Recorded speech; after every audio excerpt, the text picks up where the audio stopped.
Hello. Hello. Shri Swami Samarth ताई. श्री स्वामी समर्थ ताई. माझे दोन अनुभव आले ताई. ताई संध्याकाळी येईल ना अजून तिसरा. ओके. ताई, मला आणखीन एक अनुभव शेअर करायचा होता. हा सांगा ना ताई. 2 दिवसापूर्वी का हा मी स्वामींना आवाज देत होते, अशा दुपारच्या वेळेत निवांत बसले.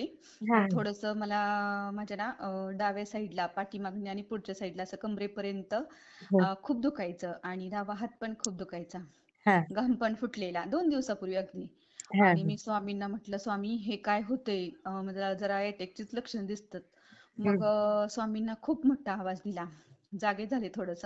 पुन्हा आवाज दिला मनातून आणि डोळे खूप दाबून धरले, जेवढे दाबून धरता येतील तेवढे. आई तर ग. मला मी म्हणायची, स्वामी तुम्ही माझ्या बरोबर आहात का नाही, मला इतर वेळेस तुम्ही अनुभव देता का नाही, चमत्कार दाखवता, हा प्रचिती देता तुमची, तर तुम्ही आता मला फक्त तुमची मूर्ती माझ्या नजरेसमोर येऊ द्या. हा तर मूर्ती येऊ द्या म्हटलं तरी मी रिक्वेस्ट करायची, तरी मूर्ती काही समोर येत नव्हती. हा हा हा. स्वामींनी मला डायरेक्ट ब्रह्मांड दाखवलं, अख्खं चैतन्य दाखवलं. ओ, अरे वा. एवढा रिझल्ट. तरी मी म्हणायची, माझी पण असं म्हणजे गोड गैरसमज असल्यासारखं नाही हा, का, एवढं जरी दाखवतात तरी माझ्या लक्षात येईना की आपल्याला ब्रह्मांड पूर्ण दाखवतात, चैतन्य दाखवतायत. निर्माण झालंय, तरी पण आपण हट्ट काच स्वामींपुढे एवढा करतोय की मूर्तीच दाखवा म्हणून. तर मी मूर्तीच म्हणजे स्वामींना विनंती करते, मूर्ती दाखवा ना स्वामी, तुम्ही माझ्या बरोबर आहात म्हणून.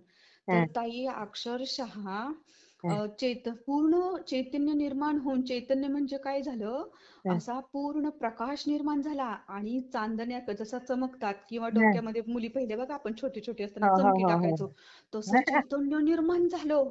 अगदी बापरे. हुबेहूब डोंगर, पाऊस आल्यानंतर जे ढगाळ वातावरण असतं ना पूर्ण, हा तसं हा दिसायचं, पांढरं दिसायचं. हा. पुन्हा गणपती दिसायचा, गणपतीचा एकच डोळा दिसायचा. आई 5-6 ग. वेळा मला गणपतीचा डोळा दाखवला. आणि बापरे. प्रत्यक्ष त्याच्यामध्ये, त्या चैतन्यामध्ये ना ताई, हा. मला गुलाबाचं फुल दाखवायचे, पुन्हा बापरे. एक जास्वंदीचं फुल दाखवायचे, अरे पुन्हा बापरे. पुन्हा पादुका एक यायची, एक कॉफी कलरची यायची आणि एक गोल्डन कलरची यायची, म्हणजे जसा सूर्यप्रकाश असतो ना लखलखाट सूर्याचा, हो हो अगदी हो तसा यायचा समोर. एक पादुका दाखवायची, म्हणजे एक दाखवली काय आणि 2 दाखवली काय, मी हो हो. देवाशी खूप सहमत आहे की हा बरोबर दाखवली आहे. म्हणजे ना, चैतन्य दिलं म्हणजे तुम्हाला अनुभव दिला तितका जबरदस्त. अगदी अगदी तर खरं. मी कशी मी एवढं बघते तरी मला काही समजेना आधी 2-3 वेळा. हा आणि एवढं चैतन्य ना, मी हा म्हंटल अख्खं ब्रह्मांड उभे राहिले. हा आणि आपल्याला समजेना, आपण हट्ट का करतोय. पुन्हा हा माझा मनाशी प्रश्न, हा. डोळे तर एवढे खोल दाबून धरलेले की 2 मिनिट डोळे उघडल्यानंतर डोळ्यांच्या समोर अंधारच दिसायचा, एवढे दाबून आतमध्ये खोल धरलेले, वरनं बापरे. बोटांनी दाबून धरलेले. आणि प्लस ताई, ते अक्षरशः ना, हं, मी कसे म्हणते, स्वामी सॉरी, हा आता ना तुम्ही पूर्ण ब्रह्मांड दाखवले मला. हा मूर्तीसाठी तुमची मूर्ती माझ्या समोर नजरेसमोर यावी म्हणून मी हट्ट करते ना, हा तर आता नाही करणार, मी समाधानी झाले. हा. मी पुन्हा काय म्हणते, समाधानी झाले. आई ग. असा एवढा अनुभव. आणि बाळूमामांचं मी नाही का, म्हणजे बाळूमामांनीच मला ह्या सेवेमध्ये आणलं हं, स्वामींच्या, असं नाही का म्हटलं. हं, तर त्याच्यामध्ये ना, हं, बाळूमामांचा अनुभव शेअर केल्यानंतर, हं, बाळूमामांच्या माझे मिस्टर आणि मी, हं, आम्ही दोघं बाळूमामाला गेले असं दिसते प्रत्यक्ष. तर मी हा म्हणते, नेमकं काय चाललंय, मी बाळूमामांचा जप करते का स्वामींचा करते बरं. हा हा आणि चालत तर चाललोय, डोंगर तर चढतोय. आणि एका ठिकाणी गेलो, असं चालत चालतच, म्हणजे चालत चालतच मी ह्यांना म्हणते, हं, बघा ना, तिथं केवढा आता कसा बाळूमामाचा समोर दिसतोय ना, हा बल्ब दिसतोय तिथं नाही का, हा किंवा दिवा दिसतोय, दिवा, असं मी म्हणते.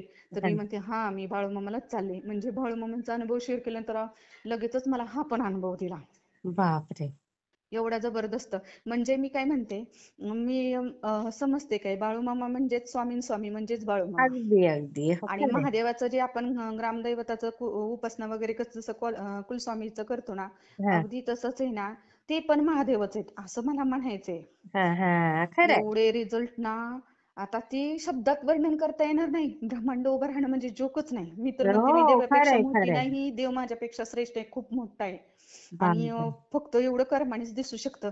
एवढं काही आपण कर्म चांगलं केले असं स्वतः, असं मला म्हणायचं, देवापेक्षा तर आपण मोठं नाही एवढं कर्म करायला अगदी चांगलं, नाही बरोबर का. आहे. खरंय कळत खरंय. ना कळतपणे, चालतं चालतं, पावलं पावली एखादी मुंगी मरती, कीटक दुसरा एखादा मरतो, हो एखादा कुत्रा जर अंगावर येत असेल तर आपण त्याला मारतो. एवढं आपल्या हातून पण अनेक गोष्टी म्हणजे चुकीच्या पण होतात ना कधी कधी. बरोबर चालत आहे. चालत मुंगी पण पायाखाली मरती. हो, हे पण न चुकीचंच होतं कळत ना असं. न कळत झालेला गुन्हा असतो ना ताई, हा. त्याला तो गुन्हा नाही म्हणत आपण. पण होय ना. जाणून बुजून केलेल्या गोष्टीलाच गुन्हा म्हणतो. हो, मी पण तसंच म्हणते. तर मी हं. म्हणते ना, आपण चुकून तरी आपल्या हातून एवढं तरी होत असेल ना, नाही का, एखादी मुंगी मरत असेल हो, चाली-चाली, नाही का, असं बरोबर, वाटतं. पण देवापेक्षा आपण तर श्रेष्ठ नाही. एवढं ब्रह्मांड दाखवायला असे बरोबर. जगात किती सेवेकरी असतील, किती मोठे-मोठे हं, जप करणारे, तपश्चर्या करणारे असतील आणि आपण आपल्याला एवढं दाखवलं. अरे हं. बापरे! एवढा मोठा रिझल्ट. बाई खूप गं! धन्य झालो आपण. तुम्ही तर खरंच भाग्यवान आहात ताई. तुमचे तर एक-एक अनुभव ऐकावे तर अंगावर शहारे येतात. हो ताई. आणि बाळूमामांच्या सेवेमध्ये पण ना, म्हणजे असाच अगदी सेम कॉपी असेच ना अनुभव येतात ताई. मरणाच्या दारातून आणतात ते. हो ना? हो. आणि बरोबर. स्वामी पण तसे सडेतोड उत्तर ज्या त्या वेळेसच आहेत, असे हो, उत्तर आहेत. हो, हो. खूप म्हणजे खूप. आणि मी 2 दिवस झालं म्हणते शेअर करावा, शेअर करावा, पण नाही का, काही हं. कामात बिझी असल्यावर मग नाही करता येत. बरोबर, बरोबर. पण आहे आणि मला आता ना 1-2 दिवस सुट्टी आहे ना. हा. हां, तर तुम्हाला जेव्हा दुपारी वेळ असेल, हा. तर मला मेसेज टाकून ठेवत जा. ओके. हां, की आपण जेव्हा एखादं आपल्यावर संकट येतं, हां. तेव्हा आपल्याला ह्याच्या अगोदरचा कधी अनुभव नसतो. बरोबर. त्यावेळेस असा क्षण असतो, की हां. आपण राहतो की न राहतो, म्हणजे आपण मरणार की जगणार, असा हो, जीवन मरणाचा प्रश्न निर्माण झालेला असतो. हो, अशा हो. वेळेस काय करायचं? तर हं. फक्त शांत डोकं ठेवायचं, असं माझं म्हणणं आहे. प्रत्येक ताईला वगैरे कुठल्याही प्रसंगात असावा. बरोबर. असल तर ताई, कुठलीही एखाद्या प्रसंगात ताई असेल, सेवेकरी असेल, हं, तर ती फक्त शांततेने, कुठलाही दिवस हं. राहत नाही कायमचा.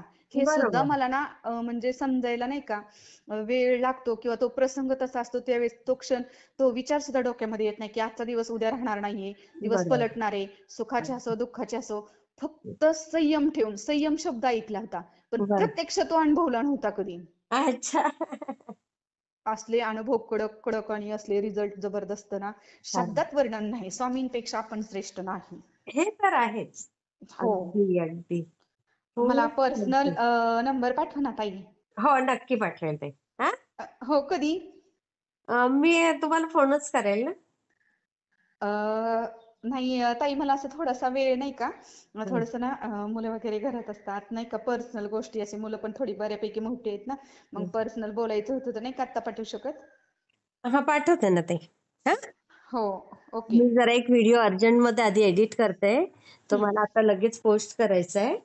मग हो. लगेच करते तुम्हाला. ओके. हां, तेच.